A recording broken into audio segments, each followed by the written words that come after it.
예수님께서 풍랑을 잠잠하게 하신 이야기는 우리에게 잘 알려져 있는 이야기입니다. 그래서 이 내용에 대해서 이야기하기보단 이 내용을 묵상하며 우리가 어떤 마음을 가져야 할지를 이야기를 좀 다뤄보려고 합니다. 배경적인 이야기를 드리자면 팀 켈러 목사님은 이 본문을 이야기를 하면서 이렇게 설명하고 있습니다. 이 갈릴리 바다는 해면에서 200m 아래에 위치한 좀 저지대에 있는 바다였고, 북쪽 한 60km 정도에는 해발 3000고지의 헬몬산이라는 산이 있었다고 합니다. 이 산에서 아래로 내려오는 그 찬 공기, 그리고 바다의 따뜻한 공기가 맞부딪히면서 종종 갈릴리 바다에서는 풍랑이 있었다. 그리고 제자들 중에 대부분이 또 제자들 중에 대부분들이 또 어부였기 때문에 이 갈릴리 바다에서 풍랑이 일어난다라는 사실은 익숙한 상황이었다라는 거죠. 그럼에도 불구하고 이들이 지금 죽게 됐다라고 이야기한 것은 나름의 이유가 있지 않았을까? 이 그냥 바람이 좀 불고 끝나는 게 아니라 전문가가 봤을 때 야, 이거는 진짜 죽겠구나 라는 상황까지 왔기 때문에 예수님을 굳이 깨운 것이다 라고 생각할 수 있다라는 것이죠. 그런데 예수님께서 일어나셔서 바다더러 복잡하게 얘기하지 않습니다. 제자들을 위로해 주시고 마음 다독여 주시고 한참 설교해 주시고, 그리고 그 주문을 외우신 것도 아니고 그냥 잠잠하라 고요하라 라고 이야기를 하시죠. 그렇게 단순하게 잠잠하라 고요하라 하셨는데 바람이 그치고 아주 잔잔하여지더라 라고 이야기하는데, 이 아주라는 단어를 다른 목사님은 죽은 듯이 잠잠하여지더라 라고 표현하기도 합니다. 바람이, 예수님이 별말 안 했는데도 불구하고 바람이 죽은 듯이 잠잠해졌다라는 것이죠. 예수님께서 폭풍을 잠잠케 하셨으면 제자들이 어떤 반응이어야 됩니까? 감사함이어야죠. 평안함이어야죠. 안도해야죠. 그런데 41절에 보면 그들이 심히 두려워했다라고 이야기를 하고 있습니다. 제가 오늘 새벽에 이 본문을 보면서 가장 고민했던 지점이 이 구절이었습니다. 분명히 두려운 문제를 해결해 주셨으면 마음이 편안해야 되는데 오히려 제자들의 반응은요, 폭풍을 만나서 죽겠다라고 할 때보다 더 크게 두려워하고 있다라는 것이죠. 인생에 있어서 두려움의 종류가 두 가지가 있는 겁니다. 환경을 보고 두려워하는 마음이 있고 예수를 보고 두려워하는 마음이 있다라는 거죠. 이 거룩한 두려움, 특별한 떨림을 가리켜 성경은 두 글자로 경외라고 부르고 있습니다. 요나서를 보면은 비슷한 장면이 나오는데, 요나, 하나님의 사명을 피하여 도망가고 있는 요나가 풍랑을 만났을 때 이방 신들을 섬기던 이방인들이 요나가 바다에 뛰어들고 배가 잠잠해지는 것을 보고 하나님께 예배했다라고 이야기하는 그 부분이 나옵니다. 그게 이방신들을 섬기던 사람들이 환경을 보고 두려워하는 마음에서 하나님의 사람과 그 사람을 통하여 일어난 하나님의 역사를 바라보면서 거룩한 떨림을 가지고 예배자로 바뀌게 되는 모습을 그리고 있다라는 거죠. 그래서 본문을 묵상하며 우리의 마음 가운데 가장 먼저 들어야 되는 생각은, 내가 환경을 두려워하며 살아가고 있는가, 하나님을 두려워하며 살아가고 있는가를 점검해야 된다라는 겁니다. 똑같이 기도의 열심을 가지고 이 자리에 나왔지만 기도하는 1시간 내내 하나님, 저는 이게 문제고 이거 못하겠고 이거 걱정되고 이거 어떻게 해야 됩니까? 기한에 맞추려면 이래야 되는데 저래야 되는데, 이 환경에 대한 두려움과 묵상만 가득 찬 채로 무서워하면서 돌아가는 분들이 계시고요. 그런 분들은 기도를 하면 할수록 무서워지는 거죠. 왜냐하면 내 마음 가운데서 내 생활에 대한, 오늘에 대한 염려와 근심만 계속 묵상되기 때문에 기도를 끝냈는데 뭔가 행복해지는 것이 아니라 기도를 끝내면 더 걱정되는 상태로 기도의 문을 박차고 나가게 되는 분들이 있다라는 거예요. 어떤 분 같은 경우는 예수님만 바라보면서 기도하시는 분들이 있습니다. 예수님 왜 주무시나요? 예수님 왜 일어나서 이렇게 저를 위로하지도 않고 그냥 너무 쉽게 얘기하나요? 이거 성의 없는 거 아닌가요? 예수님이 주일날 말씀을 통하여 이렇게 얘기하셨는데 이게 진짜 될까요?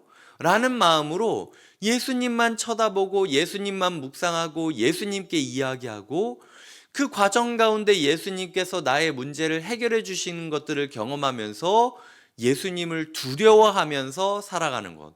야, 내가 다른 건 몰라도 예수님 진짜 신통방통하다. 이번 주에 그렇게 얘기하시더니만 진짜 이게 되네?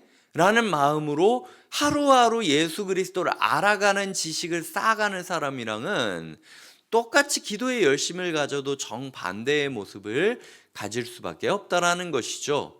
오늘 우리가 이 기도의 자리에 나온 것이 과연 예수 그리스도를 묵상하기 위해 나온 것이냐, 예수 그리스도를 두려워하기 위해 나온 것이냐, 아니면 그저 그냥 내가 걱정이 너무 되고 그냥 이 환경에 대한 압박감이 너무 심해서 이거라도 하지 않으면 안 될 것 같은 마음으로 나온 것이냐, 이 지점을 우리가 한번 깊게 묵상을 해봐야 된다라는 거죠. 뭐 환경만 걱정하고 온 사람들 예수님이 뭐 내치지는 않으십니다. 그 사람들도 예수님께서 풍랑을 잠잠케 하셨죠. 하지만 주님께서는 물어보신다라는 거예요. 어찌하여 믿음이 없느냐? 너 여태까지 교회 이렇게 다녔으면서 도대체 네 생각에는 네가 이러는 게 정상이냐? 라고 물어볼 정도로 예수님이 어이없어 하실 수 있다라는 거죠. 그래서 오늘 우리의 기도 제목이 주님, 제가 주님을 두려워하게 하여 주시옵소서.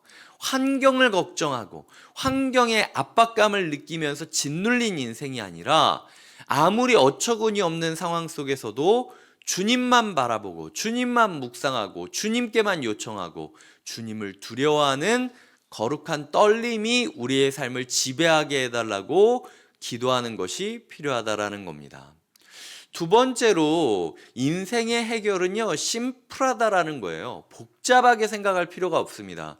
예수님이 뭐 코끼리 코를 하고 10번 돌고 방방 뛰면은 뭐 30번 뛰면은 풍랑을 잠잠하게 해주겠다. 뭐 이런 거 얘기하는 거 아니지 않습니까? 예수님께 요청했고 예수님께서 일어나셨고 예수님께서 잠잠하라, 고요하라, 그리고 끝인 거예요. 주님께서 우리의 문제를 해결하겠다라고 했다면 해결되는 겁니다.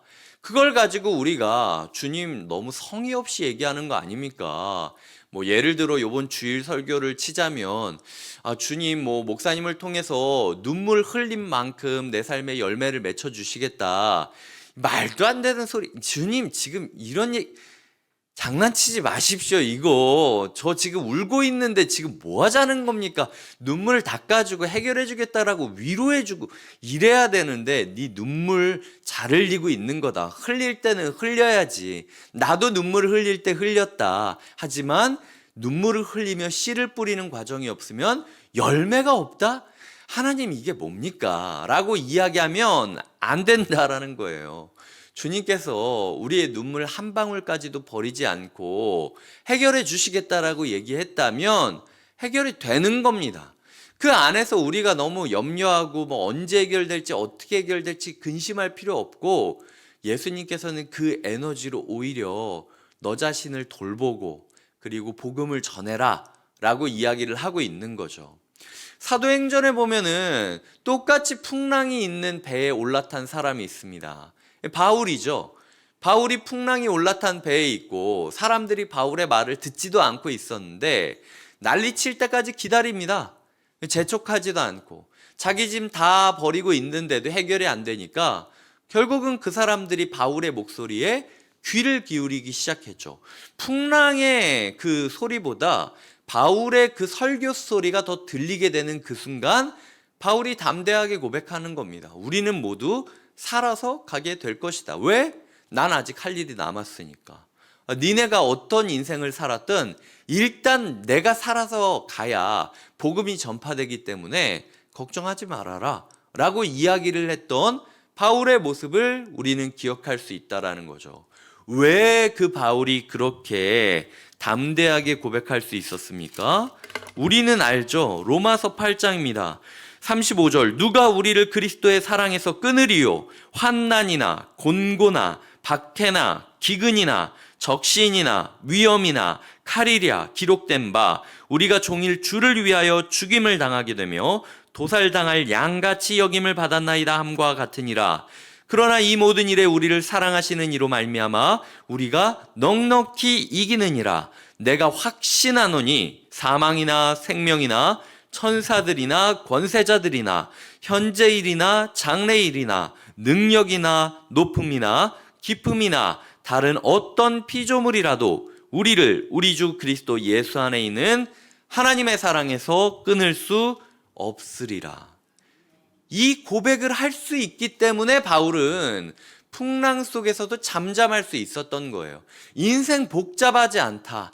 하나님의 사랑은 그 어느 것도 나를 그 어느 것으로부터 나를 구원해 주실 수 있고 나를 이기게 해 주실 수 있다. 하나님의 사랑에서 나를 끊을 수 있는 건 아무것도 없다. 요 사실 하나 때문에 바울은 흔들리는 풍랑 속에서 자기의 말을 듣지 않고 있는 난장판 속에서도 마음을 지킬 수가 있었다라는 것이죠. 인생에 있어서 복잡한 설명을 들으려고 하지 마십시오. 오늘 본문도 얘기하지 않습니까? 잠잠하라, 고요하라 두 마디면 끝난다. 근데 내가 이미 십자가와 부활을 통하여 너희의 죽음까지도 이겨낼 수 있다라는 사실을 보여줬는데 여기서 무슨 증거가 필요하냐? 주님께서 오늘 우리의 하나님 제 돈 문제 어떻게 해야 됩니까? 제 인간관계 어떻게 해야 됩니까? 저 오늘도 너무 힘듭니다. 제 삶이 왜 이렇게 퍽퍽합니까? 5만 가지 기도 제목을 가져와도 주님의 답은 똑같다는 거예요. 잠잠하라, 고요하라. 왜? 난 널 사랑하니까. 이제부터 문제는요, 우리가 주님을 믿느냐 안 믿느냐의 문제예요. 주님께서는 우리의 문제를 반드시 해결시켜 주시겠다라고 약속하셨습니다. 믿으십니까? 사망이라 할지라도 주님께서는 해결해 주시겠다라는 거예요.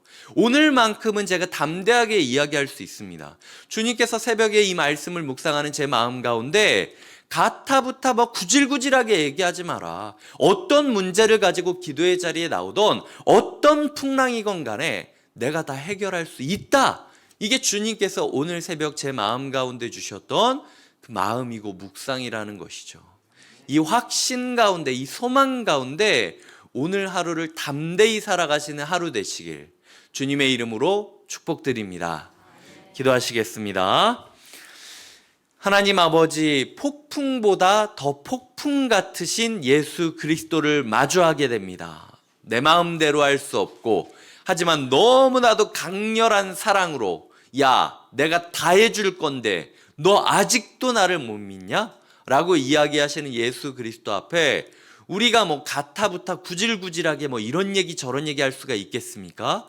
주님, 우리가 주님만 바라보고 주님만 두려워하며 주님만 의지하는 하루 되게 하여 주시옵소서. 주님이 기도의 자리로 나왔다는 것 자체가 인생에 붙잡을 게 주님밖에 없다라는 증거입니다. 어떤 마음으로 이 기도의 자리에 나왔건 간에 우리에게 고요하게 하시는 환경의 변화를 허락하여 주시옵소서. 믿고 기도하며 예수님의 이름으로 기도드립니다. 아멘.